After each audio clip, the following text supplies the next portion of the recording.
Apa itu syukur? Sebentar. Ibu bersyukur punya rumah? Syukur. Ibu bersyukur punya kendaraan? Bersyukur punya keluarga?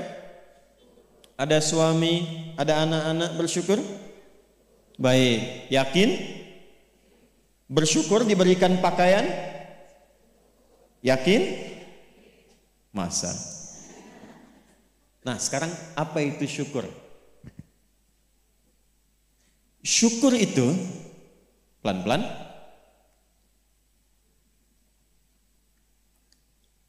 syukur itu upaya menggunakan semua nikmat yang Allah titipkan, upaya menggunakan semua nikmat yang Allah titipkan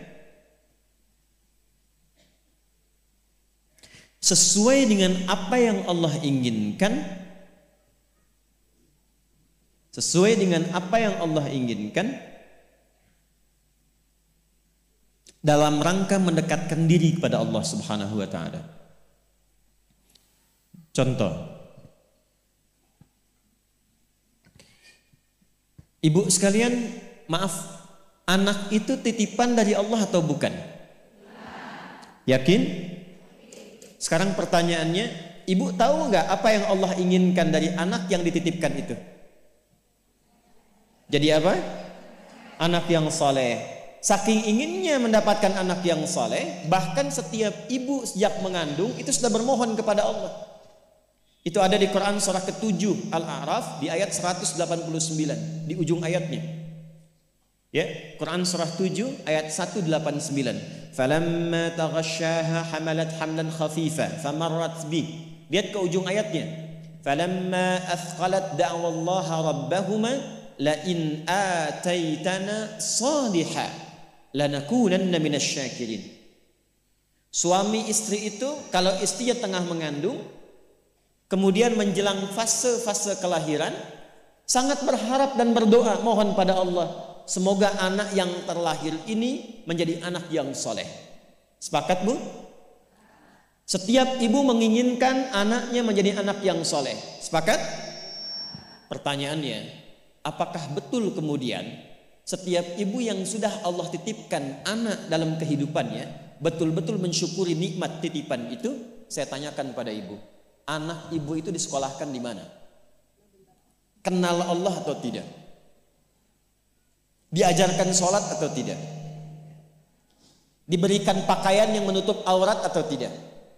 Perhatikan definisi syukur tadi. Menggunakan semua nikmat, upaya menggunakan semua nikmat sesuai dengan apa yang Allah inginkan. Ibu punya anak perempuan, katanya ibu syukuri diberikan itu. Sampai ibu bikin akikah, sampai undang tetangga, sampai selamatan. Tapi setelah dia bahkan menjelang balik, ibu kasih pakaian yang membuka auratnya. Itu bukan syukur namanya. Disekolahkan di tempat yang bahkan dia tidak mengenal Allah. Dikejar sampai di sininya nih. Nggak salah. Dilesin matematika, nggak salah, bagus. Les fisika, bagus. Les kimia, bagus. Ikut bimbel, bagus. Masuk kampus top, bagus. Tapi nggak kenal Allah, di mana syukurnya?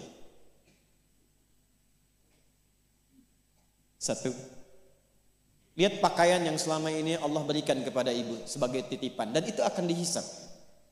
Buka lemari pakaiannya, coba cek ada nggak satu bagian pakaian yang belum pernah dipakai untuk ibadah. Coba lihat ketika beli tas mewah, sepatu baru, pakaian baru, sudah pernah dipakai ibadah belum?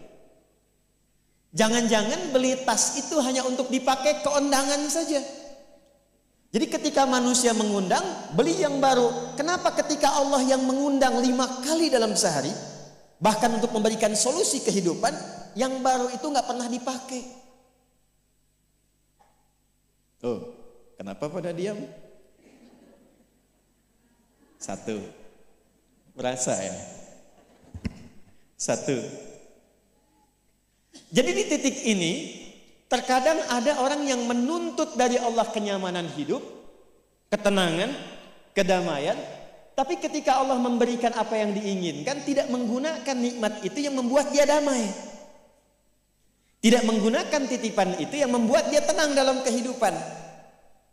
Karena itu saya ingin memulai dengan mengajak kita semua, ayo kita lihat lagi apa saja titipan Allah yang telah dititipkan dalam kehidupan ibu dan bapak yang ada di luar saat ini sampai dengan detik ini. Kalau ingin mendapatkan ketenangan di dunianya, ketenangan di alam kuburnya, sampai pulang ke akhirat nanti, maka pastikan berusahalah untuk menjadi golongan yang sedikit itu. Gunakan semua nikmat itu pada hal yang Allah inginkan. Jika itu sudah dilakukan, saya berikan rahasia. Ini antara kita saja. Coba ibu buka surat ketiga. Belakang kedengeran gak? Alhamdulillah. Belakang kedengeran? Tidak. Kok bisa jawab? Surah 3 ayat 35 sampai 37. Quran surah 3 ayat 35 sampai 37. Sudah? إذ قالت امرأة عمران رب إني نذرت لك ما في بطني محررا فتقبل مني إنك أنت السميع العليم. Perhatikan, ini kisah tentang Hannah. Saya hanya akan ambil kisah ibu saja dalam Quran. Hannah itu istrinya Imran alaihi wassalam. Nanti punya saudari namanya Eliasobat. Orang barat menyebutnya Elizabeth. Betul, Elizabeth itu bahasa sananya untuk Eliasobat itu saudarinya Hannah. Nanti nikahnya Elizabeth dengan Nabi Zakaria. Hannah nikahnya dengan Imran. Ketika Hannah mengandung, sepakat suami istri ini ingin mensyukuri nikmat kandungan itu dengan mengharapkan lahirnya anak yang soleh. Maka apa yang terjadi? Untuk mendapatkan soleh itu maka dibuat persiapan. Ini hukum umum, Bu. Ibu kalau misalnya ingin memasukkan anaknya ke sekolah tertentu, kan disiapkan dulu ya dari awal. Ya, sekolahnya di mana, yang dibutuhkan apa, sebelum masuk udah siap-siap. Biayanya berapa, perlengkapannya apa, disiapkan jauh sebelum masuk. Begitu kan ya? Maka Hannah dan suaminya sudah menyiapkan. Nanti kalau anak ini terlahir, disiapkan tempat khusus supaya dia betul-betul menjadi anak yang soleh. Namanya mihrab. Mihrab itu tempat yang dikhususkan untuk bisa fokus ibadah, bertakarub kepada Allah saja. Nanti harus ada yang merawat. Yang mengajar, yang merawat itu harus orang yang paling soleh dan pintar di zamannya. Yang ketiga, disupport banyak doa. Dua-duanya sudah kompak. Siapapun yang kalau anak ini lahir masih hidup, entah ayah atau ibunya, teruskan cita-cita yang sudah menjadi komitmen ini. Maka ketika kandungan itu terus membesar dan siap menjelang persalinan, Imran meninggal. Jadi Imran itu meninggal dan Maryam nanti lahir dalam keadaan yatim. Maka lahirlah Maryam. Apakah ketika Maryamnya lahir, ayahnya sudah tidak ada, ibunya berhenti dari cita-cita yang sebelumnya menjadi komitmen? Tidak. Diteruskan itu. Maka ketika terlahir itulah kemudian apa yang sudah disepakati, berikan nama sesuai dengan harapan, isi dengan doa, siapkan tempat yang ingin diarahkan sesuai dengan cita-cita. Maka ayat 36-nya, falamma wada'atha qalat rabbi inni wada'tuha untha wallahu a'lamu bima wada'at wa laysa dzakaru kal untha. Harapannya lahir anak, kalau perempuan dia anak yang salihah, menjaga diri, menjauhkan dari perbuatan yang tercela, mendekat diri kepada Allah. Maka semua makna ini diwakili oleh satu nama, namanya Maryam. Maryam itu perempuan terhormat yang dekat dengan Allah. Kemudian setelah itu apa? Wa inni u'idzuha bika wa dzurriyyataha minasyaitonir rajim. Didoain terus, Bu. Didoakan. Setelah itu apa?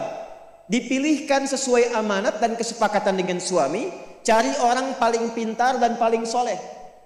Dulu banyak yang berebut. Singkatnya terpilihlah Nabi Zakaria alaihissalam. Setelah itu apa? Buatkan tempat yang mendukung anak ini menjadi soleh dan dekat dengan Allah. Maka dibuatkan mihrab. Apa yang terjadi? Ketika mihrabnya sudah siap, yang mendidiknya sudah siap, doanya mengalir, namanya sesuai dengan harapan, maka orang tua itu tidak sulit lagi untuk merawatnya. Setelah itu Allah yang berkenan memperhatikan sampai tumbuh dewasanya. Perhatikan ayat 37-nya. Fataqabbalaha rabbuha biqabulin hasanin wa ambataha nabatan hasana wa kaffalaha Zakaria. Satu, Zakariyanya ada. Kullama dakhala 'alaiha Zakaria al-mihrab. Dua. Wajada 'indaha rizqa. Qala ya Maryamu anna laki hadha? Qalat huwa min 'indillah. Innallaha yarzuqu man yasha bighairi hisab. Jadi doanya sudah, namanya sudah, yang mendidiknya sudah, tempatnya sudah. Kalau itu 4 terpenuhi, kata Allah, kamu hei Hannah, gak usah lelah lagi merawat anakmu itu. Biarkan aku dengan kehendakku yang memudahkan semua perawatan anakmu sampai tumbuh dewasa. Demi Allah Bu, setiap butuh apapun, orang tuanya tidak susah. Setiap akan diantar makanan, makanan sudah ada. Mau diantar pakaian, pakaian sudah ada. Dan semua pertumbuhannya langsung diperhatikan oleh Allah. Jadi ketika syukur itu diterapkan dalam kehidupan, maka seorang hamba akan beralih dari hamba biasa statusnya menjadi hamba yang istimewa di hadapan Allah Subhanahu wa taala. Ini yang ingin saya contohkan. Bersyukur itu bukan hanya sekedar mengungkapkan alhamdulillah atas nikmat yang diperoleh, tapi ada peluang untuk menambah nikmat-nikmat lanjutan. Ini ayat ini yang menginspirasi Al-Imam Asy-Syafi'i, Imam Ahmad bin Hanbal. Tidak banyak orang tahu Imam Syafi'i itu single parent Bu ibunya. Imam Ahmad bin Hanbal itu single parent. Jadi begitu dititipkan anak laki-laki Imam Ahmad, bapaknya meninggal, ibunya yang gendong sana sini. Musim dingin, dimasakin air. Kan belum ada water heater waktu itu. Dimasakin Bu, malam-malam, diwuduin pakai air hangat.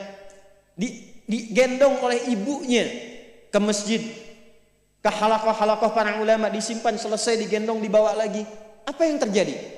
Ketika semua nikmat dititipkan anak itu disyukuri sesuai dengan apa yang Allah kehendaki, jadilah Imam Ahmad. Ibu kenal Imam Al-Bukhari? Ayo bilang kenal.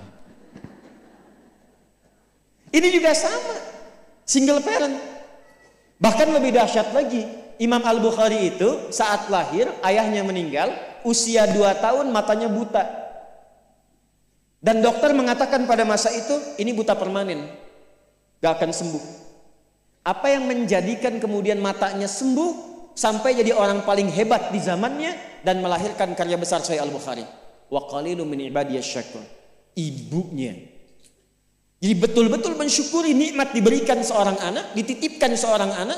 Jadi nggak pernah lihat Bu. Jangan lihat kata orang ini anak si fulan, misalnya si fulana ini kurang begini, anak si fulana autis, anak si fulana begini, nggak ada. Nggak ada satu anak pun terlahir yang tidak punya keistimewaan, itu tidak ada. Tanamkan pada hati yang paling dalam.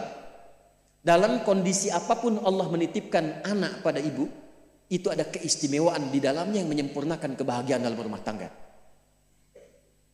Pernah ada seorang ibu sedih karena begitu terlahir anaknya divonis lumpuh otak, cerebral palsy, lumpuh otak. Saya katakan, belum tentu itu jadi kekurangan. Boleh jadi Allah titipkan satu kelebihan di balik anak itu yang belum terbuka sekarang. Coba bacain Quran terus. Dibacakan Quran, bacain Quran, bacain Quran. Begitu anak itu mulai bisa bicara, yang keluar Quran.